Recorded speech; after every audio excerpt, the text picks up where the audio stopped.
Léo, veja, eu cheguei na diretoria no dia 9 de junho, certo? A gente já tinha Que jogo passado era? Que jogo era? Caxias. Foi o jogo de lá com Caxias. No dia do jogo do Caxias eu ainda não era diretor. Certo. Após o jogo do Caxias eu aceitei o convite do presidente.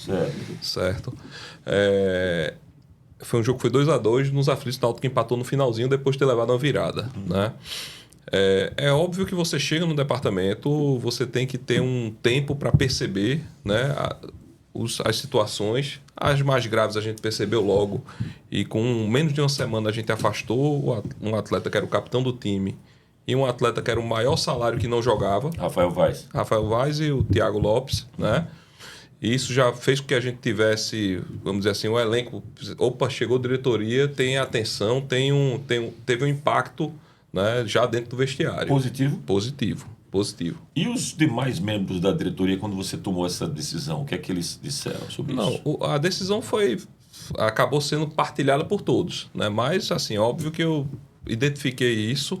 O treinador, que foi o Bruno Pivetti, logo também no primeiro jogo, corroborou principalmente com a questão do Rafael, né? Não era uma questão de comportamento no dia a dia, mas era uma questão de comportamento em campo que contaminava o rendimento do time. E eu até criei uma expressão lá com o Pivetti, que era o seguinte: olha, qualquer tipo de pacto de mediocridade que tiver aqui dentro, a gente tem que extirpar, certo? O que era o pacto de mediocridade? Eu ia perguntar agora, e o que é o pacto de mediocridade? O companheirismo dos atletas, que é um princípio naturalmente bom, né, acabava se tornando um compromisso de proteger as incapacidades do atleta em campo. Sim. E isso prejudicava o sistema tático do time em campo, o rendimento, né? Então, o Rafael, se vocês pegaram os jogos, vídeos, tal, perceber com o trabalho de análise de desempenho, ele sempre jogava atrás da última linha, né? Isso fazia com que a defesa do Náutico fosse toda praticamente para dentro da área e sempre chamasse a pressão do adversário para cima. Você não conseguia estabelecer o que o Pivetti queria, de uma marcação alta, uma pressão lá em cima, com o time jogando tão espaçado da última linha para a linha do meio. Ele se protegia por conta da velocidade, né? Isso.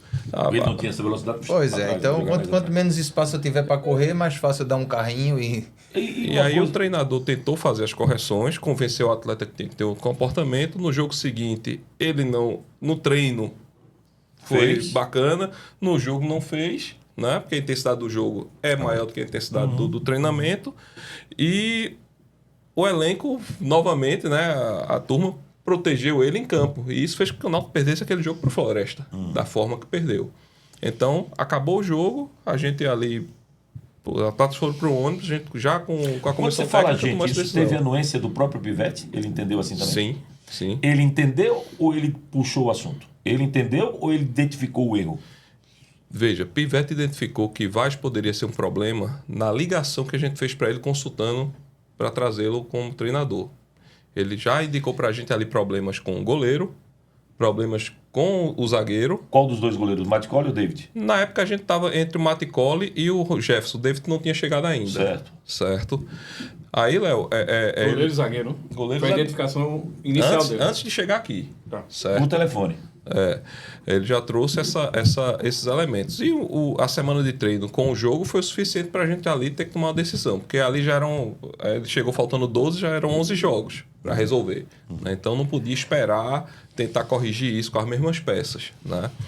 Isso acabou, Léo, causando para a gente um efeito cascata de problemas também. Porque você tem que tirar, porque se não tirasse não resolvia. Mas 2 dias depois o Novo Horizontino pediu a volta do Guilherme Matos. Aí eu não tinha menos um zagueiro, já tinha menos 2. Né? Aí tive a suspensão do Joécio para o jogo seguinte. Então eu tinha ali Irã e tive que puxar um menino da base, que estava se destacando com o Felipe Santana, para compor o elenco profissional, para não ficar sem zagueiro no banco. Deixa eu voltar para o início, porque Becker esteve aqui e falou algo que é a mais pura realidade. Antes de começar o trabalho dele no Náutico, ele era candidato com as fora, ele de um lado, as fora do outro. A gente entrevistou Becker lá no centro de convenções. Estavam fazendo um programa externo itinerante com a CBN. Entrevistou Becker. E lá eu falei, como é que você pretende formar o seu departamento de futebol? Ele falou, Léo. Aí ele falou, 3 executivos, três executivos, não, na época eram 2 executivos, mais o Rodolfo ia passar para ser gerente, ele ia contratar mais um executivo, e aí não tinha chegado nem Léo Franco ainda, porque o Alan Al ia ser contratado logo depois, né? Seria contratado, não é que ele falou sobre isso ainda. Mas ele falou sobre os abnegados. Eu falei, não vai dar certo. Não vai dar certo. Daqui a 3 meses a gente vai conversar, mas não vai dar certo. Você vai ver que essa configuração ela tem que ter uma pessoa que tenha o comando realmente do futebol. Eu não sei, nisso aí que você está colocando, eu não sei quem vai comandar o futebol. Aqui ele reconheceu isso.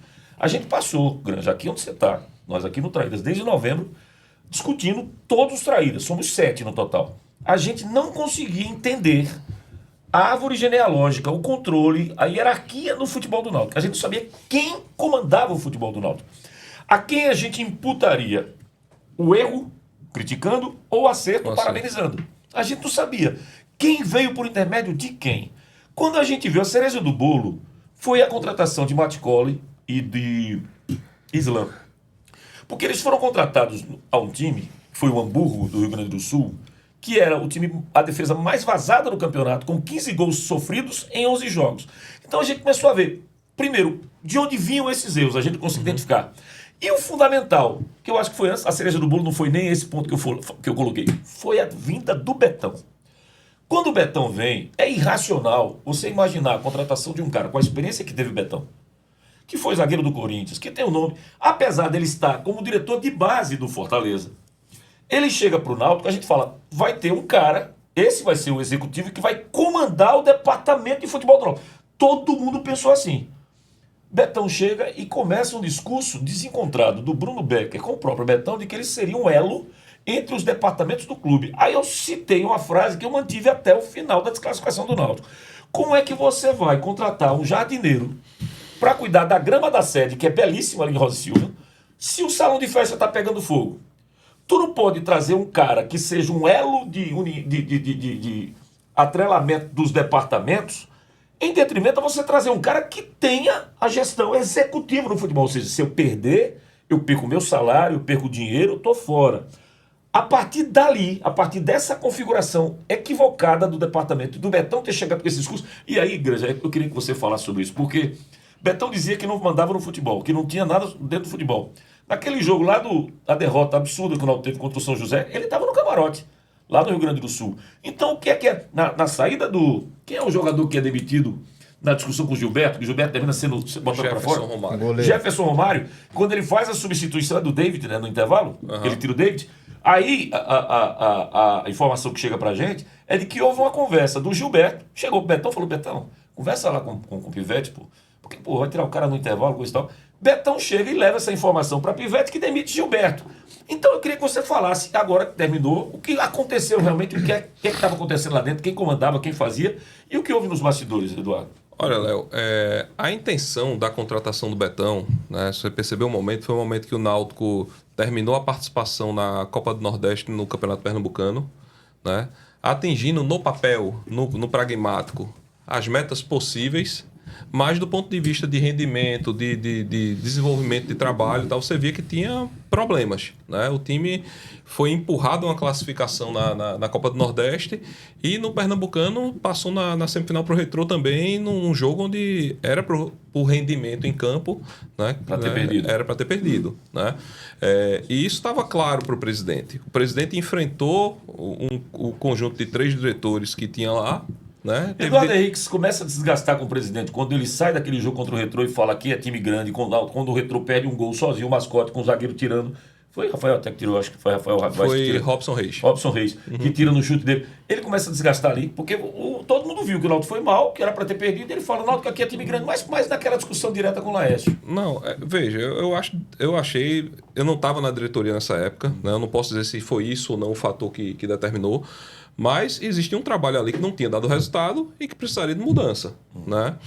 E, assim, eu tenho que respeitar todos os adversários, né? Independente de quem seja, do estilo, do jeito que se comporta e tal, né? Ali era o Náutico passando para a semifinal, né? Tinha que começar a mirar no esporte, que era quem ia disputar a final com o Náutico, que não está respondendo situações, né? Enfim, da minha parte, você pode ficar tranquilo que isso aí não vai acontecer, né?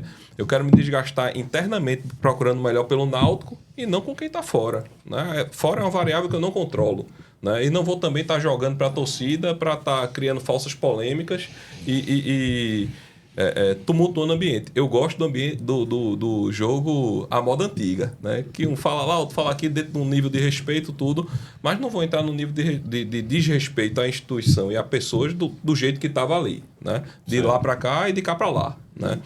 Aí, Léo, assim, o presidente quis fazer mudanças ali. O Eduardo Henrique saiu da diretoria, né? Pouco tempo depois teve o processo com o Mazzola, que o Ítalo também saiu da diretoria, né? Foi Ítalo quem trouxe o Mazzola? Ítalo foi uma das pessoas que defendeu mais a vinda de Mazzola. E, veja, eu estou dizendo isso também por informações, que eu não estava ainda no futebol. A que eu tenho é que é Ítalo e Becker. Bancaram o nome de Mazzola. E quando eu cheguei, estava só o Thiago na diretoria. Mas né? você pegou o Mazzola aí, não pegou? Não, o jogo que eu aceitei foi o jogo, inclusive, que o Mazzola foi desligado, que foi o jogo do Caxias. Mas foi você que teve a atitude de desligá-lo? Foi uma das questões que eu coloquei para o presidente.